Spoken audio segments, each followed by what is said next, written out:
Welcome to another edition of Answers for the Family. I'm your host, Alan Cardoza, and for those of you that are listening, sending in questions and comments, please continue to help spread the word that every week this show will bring on special guests that can inspire, educate, and in some cases entertain, while bringing answers and options to raising our happiness and our healthiness to different heights that you may have never found before. And I want you to know that I would really appreciate it if you could all do me a big favor. Please forward one of our shows to your social media group or to someone you know that can benefit from a particular show. And I will tell you right now, everybody knows somebody that can benefit from this show. So this is one powerful way that we together can make a positive difference in the world.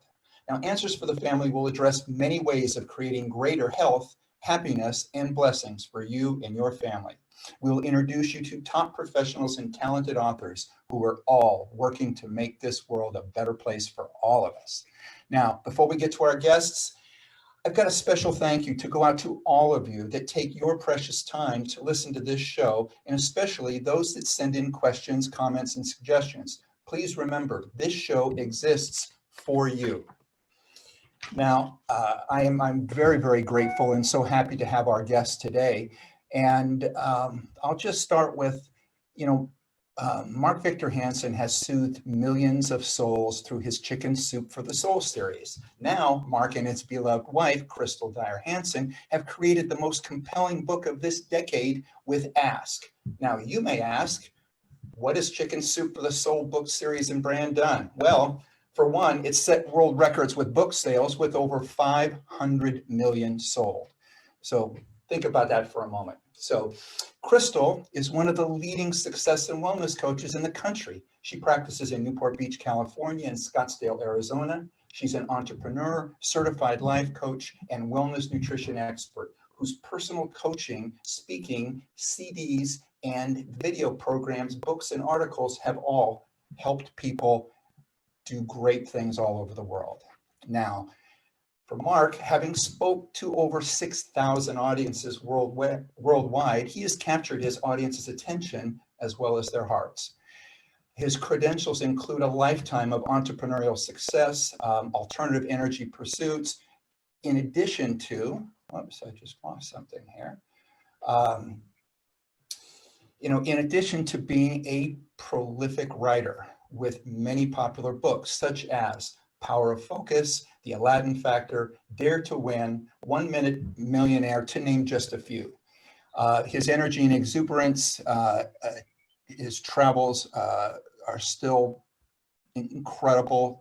He is in a variety of different types of medium, such as television with Oprah, CNN, The Today Show. He's in print with Time Magazine, USA Today, New York Times, and so on. He's also done countless radio and newspaper interviews.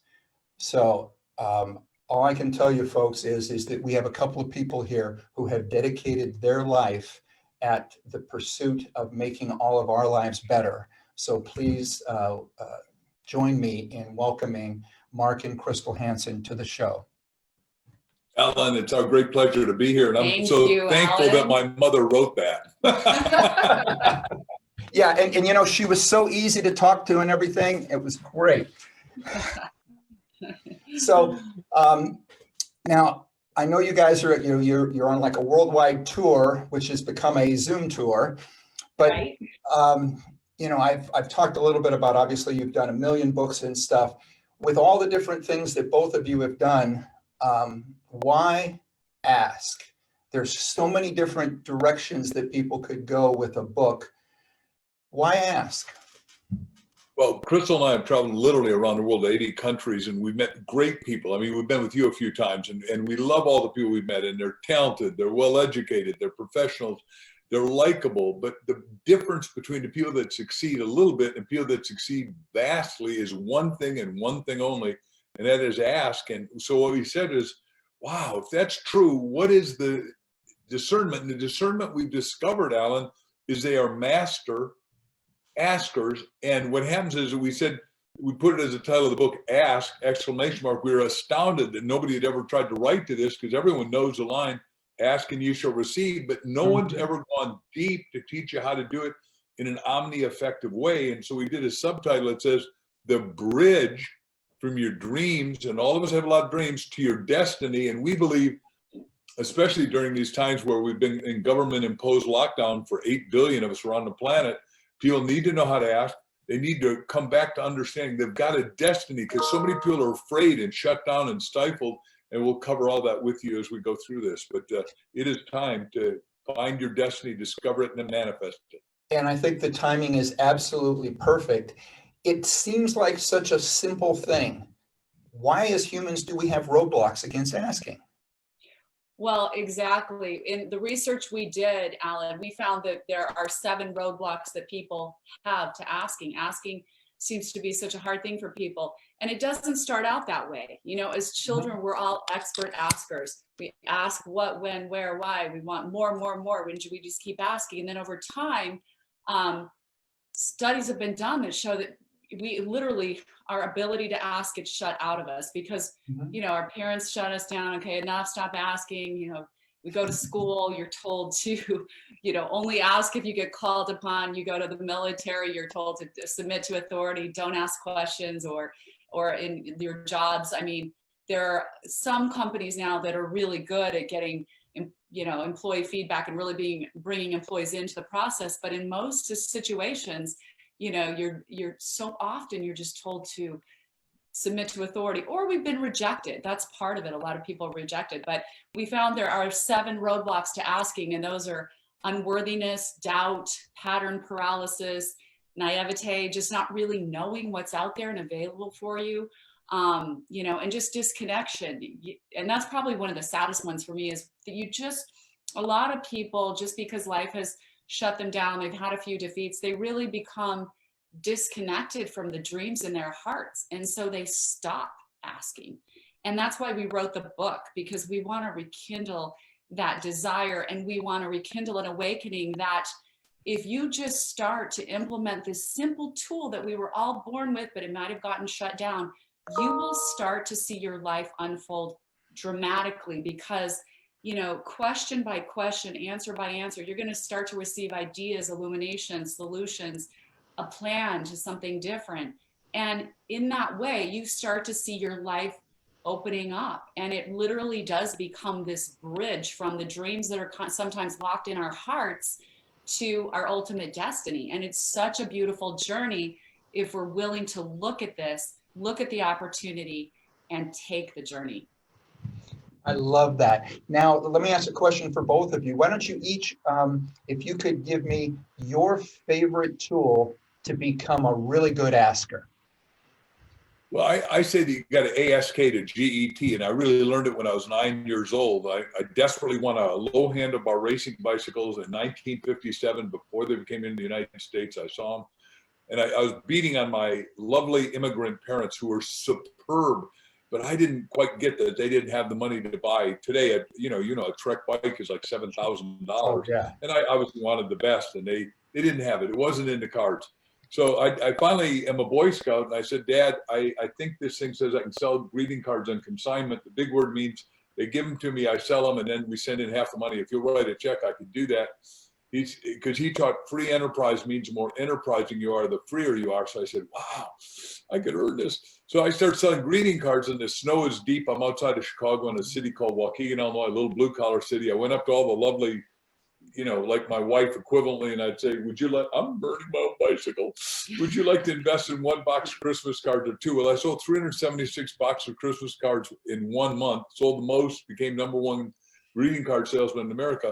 So I learned how to ask to get what I wanted, and I've never stopped asking. I asked to create a rock group when I was 16. I asked the smartest guy on the planet when I was in grad school, Buckminster Fuller, please let me work with you, and I worked with him for 7 years. Then Jack and I decided to ask, and 144 people told us to hit the road, Jack. And I said, look, when we're doing chicken soup, I'm sorry, it's okay if you don't like Jack, but I'm a nice guy. So Jack's great, by the way. And then, now we sold all those books, and now we're doing the book of books. We think this is a penultimate of books. Ask, the bridge from your dreams to your destiny, because everyone has dreams. Everyone has a destiny. Everyone feels shut down. I mean, and they're scared because there's not one virus, but three. There's the virus, the fear virus, which Ask covers, and we can cover with you. And then there's the economic virus. Well, and Alan, can I add to that? I just want to say, you know, what Mark and I discovered is there are really 3 channels through which we need to learn to ask. Okay, and that is ask yourself, ask others, and ask God.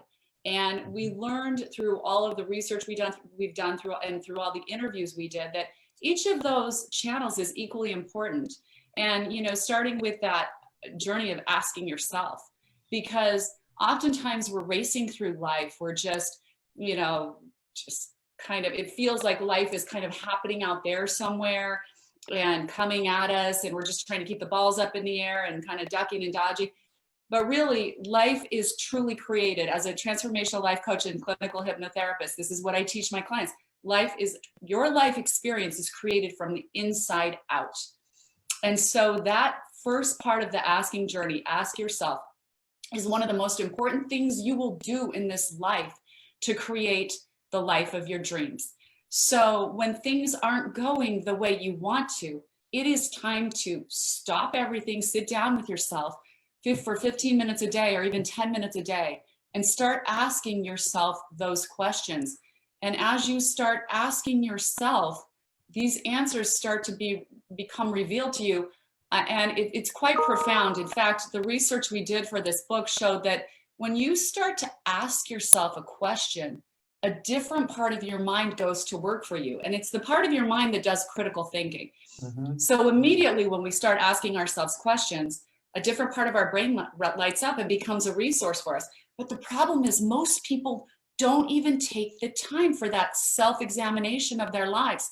They continue with the misery or the dissatisfaction or the hurt or the pain and don't take the time to ask. And so we're just hoping that this book will inspire people to start, number one, with that self-asking journey, asking themselves the questions that will open up. We have a lot of examples in the book and we have beautiful stories. And the reason we tell so many stories in the book is we feel like, well, and I'm sure you know this, I mean, stories are metaphors for our own lives, right? And our brain thinks in patterns, and a metaphor is a pattern that our brain can recognize. And so when we look at other people's stories, we look at their tragedies to triumph, we see what their asking journey was and how by asking this series of questions, asking of themselves, asking others, asking God, how this fits into the higher purpose, we see that they were able to transcend the same difficulties, you know, or similar that we might be going through. And it's just very empowering and very uplifting. And I'll tell you, the stories that we have in this book, and you've read the book, but are pretty amazing. Well, in fact, we're so on the same wavelength that I was literally kind of the area I was going to go into next was to tell you, first of all, how much I love the fact that you explain a principle and then you reinforce it with a story, because that's exactly what makes the most sense to me. And I was going to say, if you can share one of the stories, like for instance, Bob Proctor's or something, share a story so that people can kind of get an idea of the value that they're going to get, not just from the fact of somebody that's telling you, here's what you should do, but here's incredibly successful people that have done something very similar that people can relate to, that they can then go, I was right there and it worked for them. And I love the fact that you did that in this book. Yeah. So we got 7 roadblocks, and one of them is unworthiness, which all of us feel some part of the 7 roadblocks, and sometimes 2, 3, or 4 of them. But Bob Proctor and I and Crystal have been friends forever. He's an amazing human being. But back in 1960s, he had been 4 years in the Navy in Canada, came out, was a fireman, making $4,000 a year, but had $6,000 worth of debt, goes to the bar at night with the other firemen, looks around, goes, these guys aren't going anywhere. And if you become like the people you hang out with, this isn't going to work for me, and I'm going to stay in debt and I'll die in debt. So he goes to the richest man he knows, a lovely guy named Ray, and he said, I really want to be like you. And the guy said, what do you mean? He says, I want to be rich, I want to be healthy, and I want to be happy. The guy said, that's easy enough. So what you got to do is figure it out, put it in writing, and ask yourself, how rich do you want to be? How happy do you want to be? And what do you want to have happen in your relationships? And so he put all that down. He read Think and Grow Rich. And then he said, well, if I'm going to be rich, I got to find somewhere where I'm passionately on purpose and I can get substantially paid for creating massive value. So he said, I heard you can make money washing windows. So Bob starts washing windows.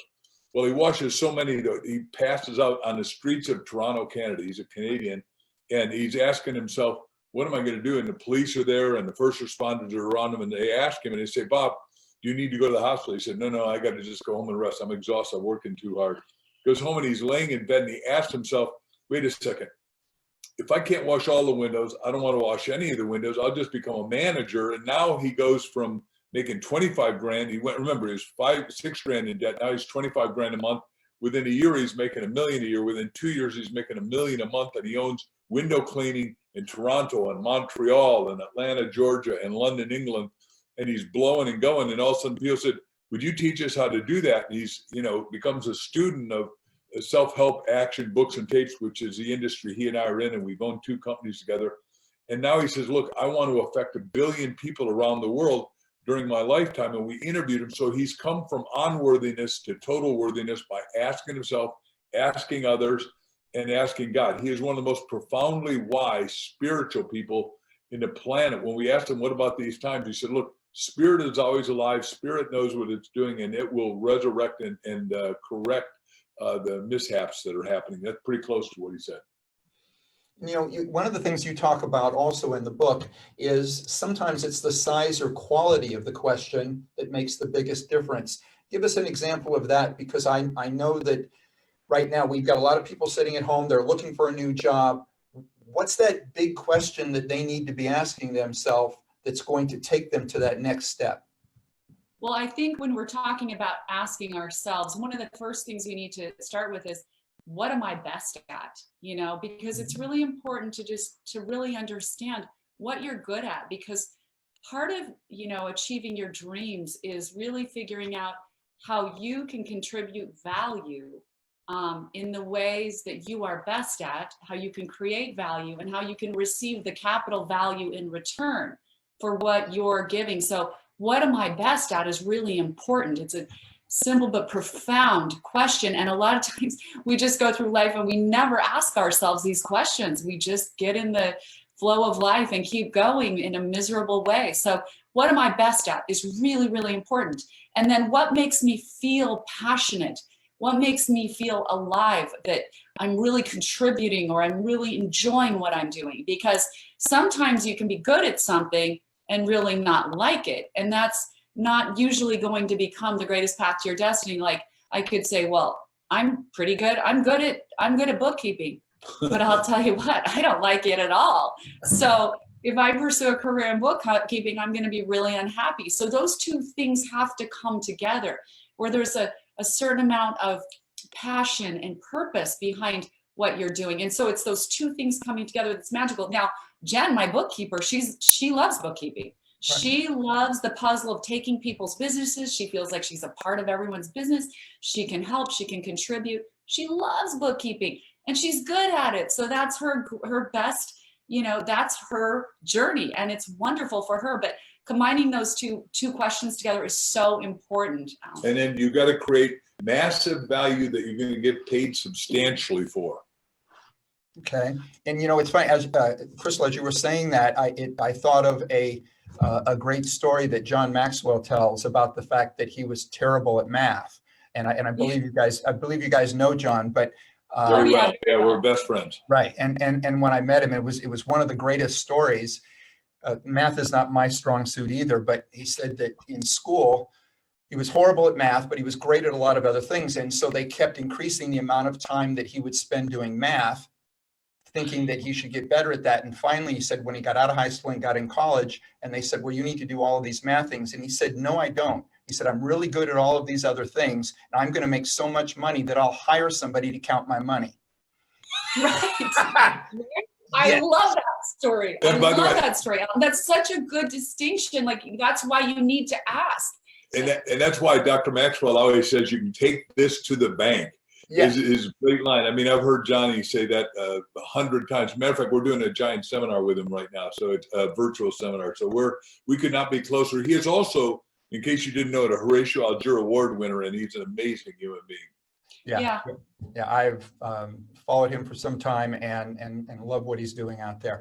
We have a listener question that comes in, and again, I want to thank those listeners that take the time, that to either send in the questions. Sometimes they'll send them in ahead of time. Sometimes it's during the show. This one reads, "We are faced with overwhelming challenges at the present time, maybe even a depression in the not too distant future. As much as spirituality has expanded globally, so too has the tyranny actions of the governments and corporations en masse around the world. We have been participating in meditating, praying, and placing our intent for good things to happen. How do you believe we turn this around?"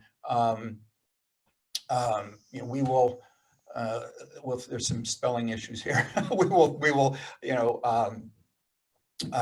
want to return to freedom from what appears to be this current dark night. And this is from Benji in Arizona.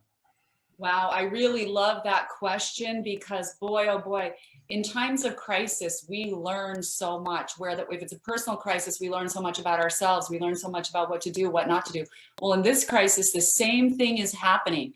And it has opened our eyes, I think, as Americans. Number one, who knew that 99% of our 95% of all of our pharmaceuticals are made in a country that doesn't necessarily have our best interest at heart, nor do they have the standards of cleanliness, of human rights, of all of the things that we value in America, okay? That, almost 100% of our Advil is made over there. And so when you start to look at these things that have caused us great pain and misery, because those things are now like all this critical equipment that we need for our medicine and for supplies for hospitals, all of this has been shifted over to a different country that doesn't have our interest in heart. And they went up and bought up all that stuff when the virus happened. So here we are left very vulnerable. Our jobs have been stopped. And so has there ever been a better time for us to ask what politicians are supporting the policies that support Americans' success, business opportunities, and freedom? Because that is what matters to Americans. And I don't care what party you voted for in the past, this is Americans coming together. We're realizing so many things together. So many things have been revealed to us, and we need to ask. We need to find out, ask each and every politician that we're voting for. We need to find out how they voted, because what we found out is all this shifting was done because corporate profits grew. When you shift production over to countries that basically use slave labor to produce it, and then those corporations were allowed by a lot of our politicians on both sides of the aisle to ship them back into our country, those products, with no tariffs, or very low tariffs. So we lost 60,000 manufacturing facilities over a 20-year period of time. Yep. We lost massive numbers of jobs. And now the final rub is here we are in this pandemic that was started over in there. Who knows? I don't know whose fault it was, but it was started over there. And here we are left vulnerable again. So asking those questions, and it's really about our personal freedom. It's about getting behind the people who we know value what we value and really asking those questions, because we can recreate this together. So can I answer? Can I also answer? Please do. Okay, so everybody out there, you've got to go to markvictorhansen.com, our website, and for free, we give you a book I've just written with the lady, Mitzi Perdue. You know her because she does 22 million chickens a week, but how to be up in down times.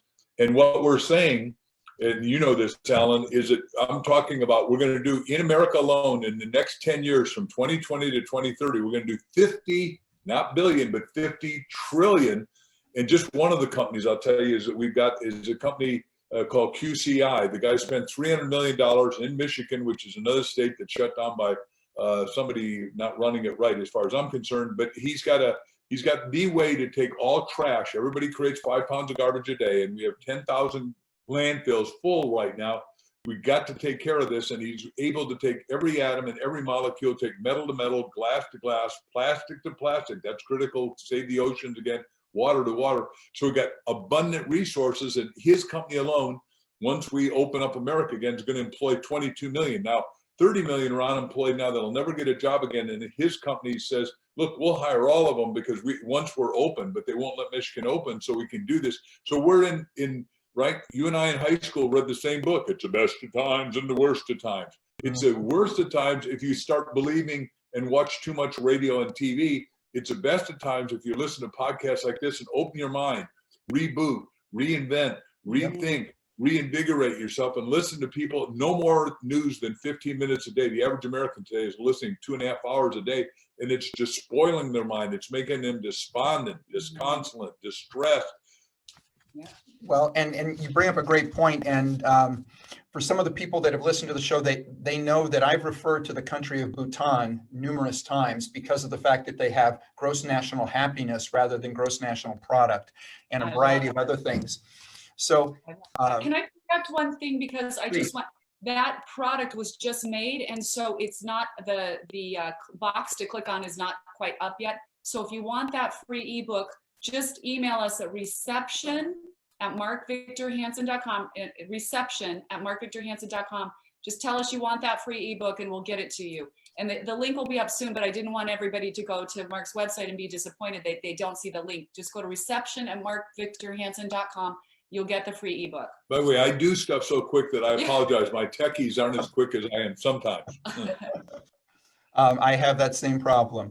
And for anybody out there, obviously, if you're driving and you couldn't write that down, we'll put that on the Answers for the Family website also, so that people know how to get to that particular point. I was going to make a quick point about Bhutan, and then we're going to take a break. First of all, Bhutan only has 21 cases of COVID, and they have 0 deaths. Okay, 0. Oh, wow. And because they focused not on run and hide or anything else, they focused on health, energy, positive energy. Don't be fearful. All of the things that I think are many things that we should be doing, they're not doing it. But the countries that have done this the best, there's a common thread through it, because Taiwan has done well, Germany has done well, now South Korea and New Zealand has done really well. Okay.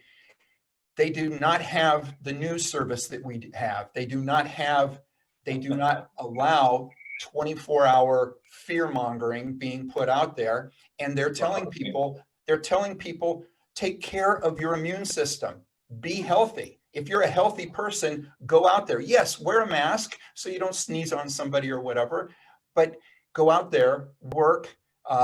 Germany is doing some great things in the sense that they're taking the people who have already had it, and they're saying that for every person that's had it, they can take their blood and they can create a vaccine that does 3 more people. And so so you'll go in if you've already had it and survived it, and they'll do a vaccine. So they're taking their pyramid and doing it in the other direction. For every one that's had it, they can vaccinate 3.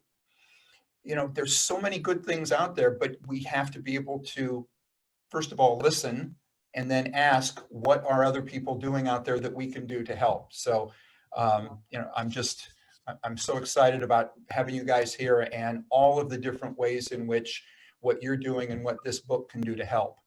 But with everybody out there, please stay with us. I know I'm probably a little over. We need to take a break, but we will be right back. You're listening to Answers for the Family. Founded over 30 years ago to meet the needs of families in crisis, Westshield has continually focused on resolving issues that negatively impact families and businesses. Our signature therapeutic transportation service helps to ensure that adolescents in crisis are safely transported to specialized schools, programs, and treatment centers with unsurpassed experience and success. We are supported by our full-service licensed investigation agency that has legally, professionally, and compassionately located hundreds of runaways and teens. We are experienced and qualified to help, offering solutions which may include referrals to our international network of top professionals in the fields of educational consulting, psychology, psychiatry, and investigations. Simply put, Westshield Adolescent Services and Westshield Investigations are the best solutions when your family is facing a personal crisis. Call 1-800-899-8585, 24 hours a day, 7 days a week. That's 1-800-899-8585, or visit our website at westshield.com. Thank you. And we're back. You're listening to Answers for the Family. I have with me, it is my pleasure to have Mark and Crystal Hansen. The book is called Ask, and it is, to me, it is the book out of all the books. And for those that know me or that listen to the show, I read a book a week. That's my goal. And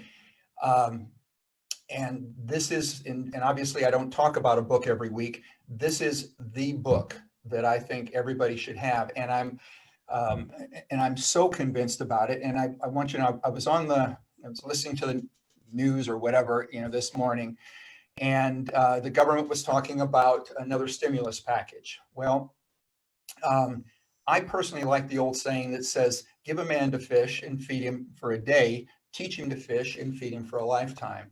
And I want everybody to know how grateful I am for really everything that I have in my life. I'm also grateful for Mark and Crystal for writing this book that I think is going to make a positive difference in millions of people's lives. And it's so much so that my stimulus package to you, our listeners, is for the first 100 people that go to answersforthefamily.com and click on the contest link. Just give us your email address and a physical address. I promise that we're never going to share or sell your information, but I will send you a free hardback copy of Ask, of Mark and Crystal's book. And that's going to be compliments of Answers for the Family, because this to me is the thing that I can do. I've thought about it for quite some time. This is what I can do for you, my listeners. We've been on the air for over 10 years, and this to me is the way to allow you to, it's not feeding you, but it is doing something that's going to help you feed your mind and your body and your family for the rest of your life. What a beautiful and generous gift you've just given to your listeners, Alan. That is so kind, and what a nice surprise. I didn't even know you were going to do that. So I think it's going to be a great resource to everyone. And it's one of the things we talk about. We get scared and kind of stuck in our zone, and it's so important for us to remember what you just said, and that is always when you're looking at what you can get, how to make money and how to do well.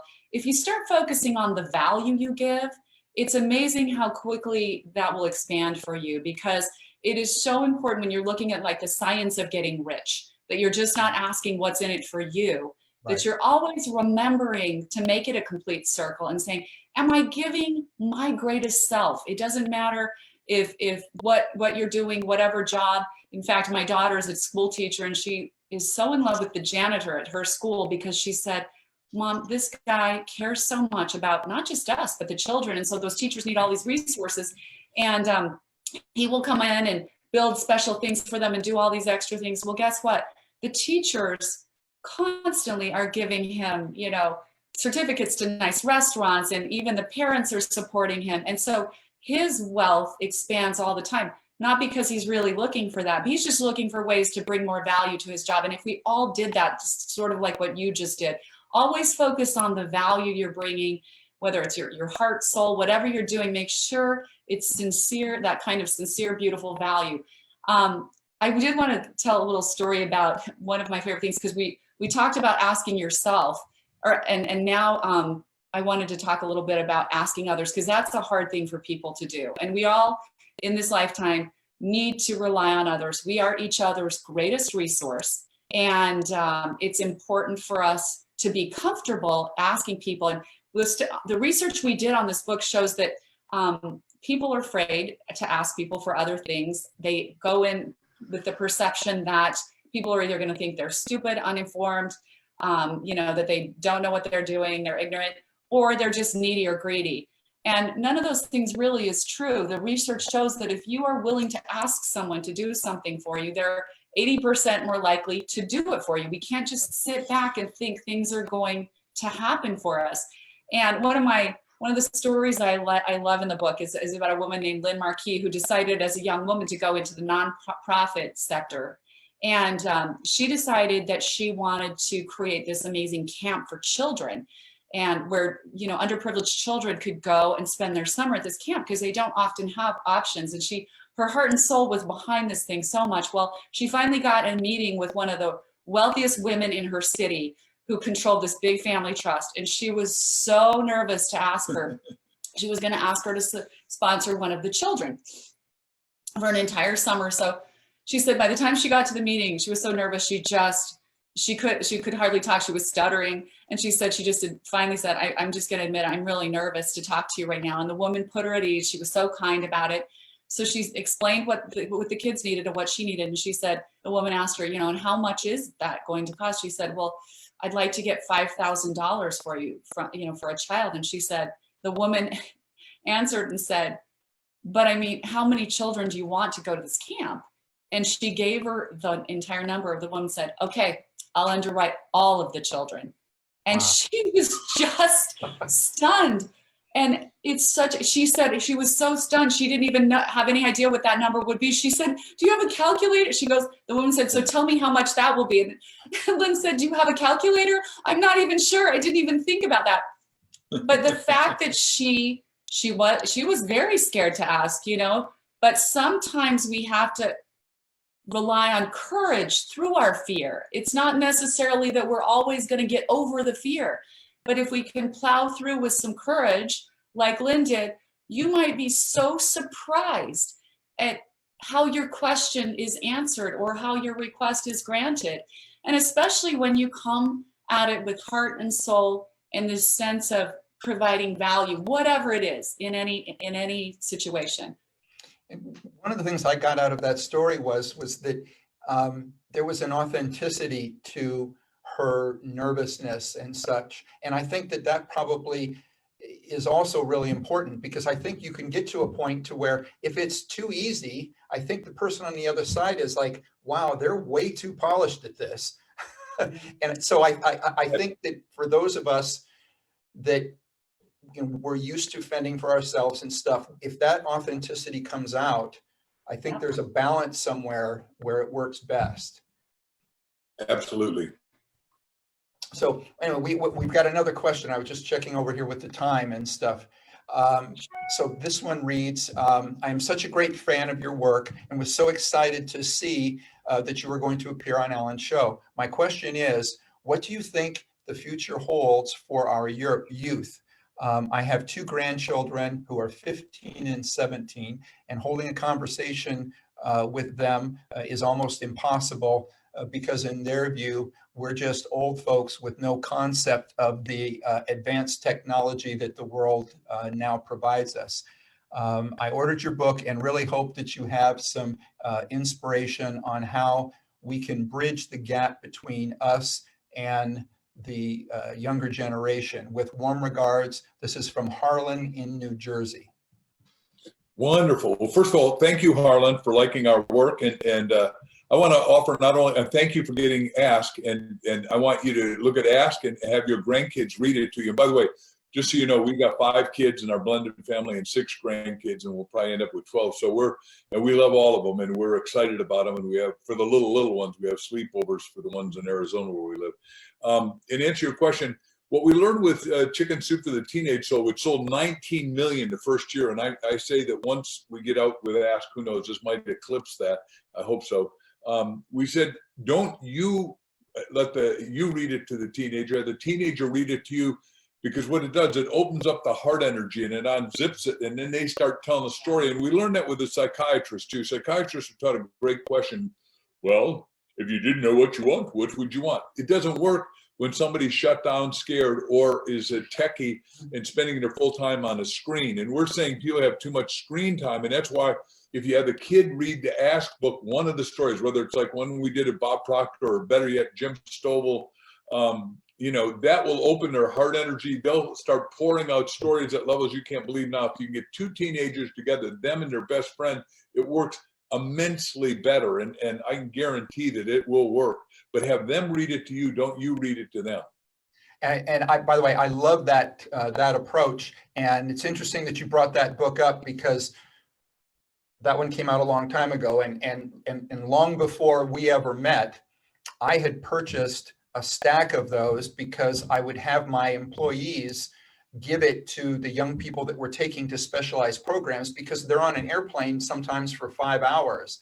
And and that was one of the things. There was a few other things that we would do, but it's one of the things that we would give them to pass the time, so that they would have that. And many of them at the end of they would get to the program. They're going to, like, say, a drug and alcohol rehab program. They get to the program, and I love the fact that many of the kids would then look to the agent that brought them and said, "Is it okay if I keep this and finish it?" We said, "Of course, it's yours." So, but what happens is it gets them into their heart energy rather than their head energy, because the head energy, what happens is we did a lot of seminars with Dr. Steve Covey, and Steve and I were friends, and Steve said, "Hey, look, until you're 13, you're dependent on those people called parents. From 13 on, you start to 21, you become independent." And he said, an alien takes you away and maybe never does bring you back. And then if things go really well at 21 or to 25, they say, let's be interdependent. And what happens is we think the kids are spending way too much time because they're bred on the cell phone and the mobile devices starting at 2 and 3 years old. And we've got that in our own family. And when we have a meal, we insist now that nobody uses a cell phone, not the kids, not us, not the grandkids, because we don't want them to what Crystal said is one of the 7 big ones is disconnection, and they disconnect. And we need, when I grew up, I can't talk for anyone else, but in a little Danish family where I got, there were 4 boys and dad, 5 boys and mom, a lot of testosterone in one house. At 5:30 at night, everybody was supposed to have their feet under the table. Their sports were supposed to be done. They delivered the newspapers. They can go out after dinner, but at 5:30, boy, you and dad had better, and mom sat at one head of the table. You'd better be there. And we did have family discussion, so it really worked. Mm-hmm. Well, we've got another question, and this one comes in, and it says, "I love that the two of you work and write together. The love of my life and I have discussed writing a book together. Please share how the two of you collaborated to write Ask, and what would be some tips you would give to us on how 2 strong, intelligent people in love can remain in mutual collaboration?" I just love that question. Thank you for asking it, because it's a real, question. Like, when we started this process, we had never done it. It's the first book we've written together, and we're kind of going, how's this going to go? Let's go for it. But I think the thing we did best is really let each other roll with our individual strengths. We would come together and kind of outline the book. We gave our best ideas, put them together, graphed them out. And then we said, I'll write to this, you write to that. We both really felt drawn to certain areas. And then it just kept growing and morphing. Mark's so good at reaching out to people and connecting that he did so much of the connecting for, a lot of the interviews. I did some of it, but I'm really good at like interpreting the interviews, editing them down and really pulling out, the story from that. So it was amazing how we both just kept passing the baton and then working on our own individual pieces of it. And voila, it came together and it was really fun. I think the part about, working together as a couple and staying connected is super important. Mark and I make a point, no matter how busy we are, to start the first part of our day with meditation and prayer, because we want to be aligned with each other. And we naturally have this desire, we feel very grateful and fortunate that we wake up every day kind of wanting the same thing, in that we both want to make our lives work in a really wonderful way. We both want to make the world work as much as we can. We both want to contribute. So we have that commonality that makes it really nice. But of course, life gets crazy and hectic and everyone gets stressed. So we come together for this prayer meditation time, and it really kind of grounds us and aligns us. And no matter how busy we are, we try to spend an hour of planning time together in the morning if we can, because we have that many things going on. So prayer, meditation, planning. But at the very least, we spend 15 minutes minimum, because we have found it makes all the difference in the world. And if we skip that time, we can start to feel ourselves a little bit off kilter. So do take that time. We'll get some inspirational cards, read some scriptures, things like that. And it really helps guide us, ground us, and really spiritually connect us. Can I add one more thing? I love that. And Mark, if you can not only add something, but we've got about 1 minute, and share a little bit, because that's obviously somebody that could also benefit from your other world, which is everybody's got a book in you. So if you can share something about that as well. We've got a brand new seminar, a virtual seminar, so you can go to markvictorhansen.com and see it. But it's called You Have a Bestseller in You, because there are 7,000 bestsellers on just New York Times. That doesn't count London. That doesn't count where we sold 374 million books. We're #1 in China. So there's a lot of bestsellers available, and I want to help everyone do it, because if you're going to write it, why not make a fortune with it? And Sure. We've got the only virtual seminar, and as an author of 309 bestsellers and 59 #1 time New York Times, no one has outsold me anywhere in nonfiction, and I don't think they will. And my goal is to sell 1 billion, and I think with Ask we'll do it. So we would like everyone to learn how to write the book. We do 12 chapters that take through interviewing is one of the chapters, how to have a best-selling title, how to do outlining, all the way to make sure you're a brand that commands. It shouldn't just be Harry Potter that's smart enough to do a brand that commands. So we teach you all the guts of it, and nobody, I don't think, I'm 72 years young, and I'm going to live to be 127th Oxford Renewal, knows more about books and the people in the industry than I do. I really am an assiduous student and an omnivorous reader. Well, I just want to thank both of you so much. I want to acknowledge you for everything that you're doing. This show was set up, and I started it, I think it's now been 11 years ago. And the main thing that I said was that I want to have people on here that are going to make a positive difference in the world. And that's exactly what you're doing. So I just want to acknowledge you and thank you so much for everything that you're doing. We thank you for your friendship and your gift of 100 books to everybody. That's just so magnificent. Thank you, everybody, for listening. Look forward to sometime when it opens up to meet with you at one of our seminars. Thanks, everybody. Right. Thank you. And for everybody out there, please be sure to put us on your calendar and tune in next Monday when we're joined by Lisa Erickson to discuss her latest book, Trauma Recovery, Using the Body's Own Energy for Healing. And please visit our archives of past interviews at answersforthefamily.com, or you can subscribe to the show through iTunes, iHeart, Stitcher, YouTube, Spreaker, and SoundCloud. If you like what you hear, please leave a review. It'll help us reach more people, and I want you to know that I greatly appreciate it. Next time you're on Facebook or Twitter, please remember to stop by our page, check out some of our latest posts. If you like them, please like us and spread the word. For everybody out there, be good human beings, and be with us again next week on Answers for the Family.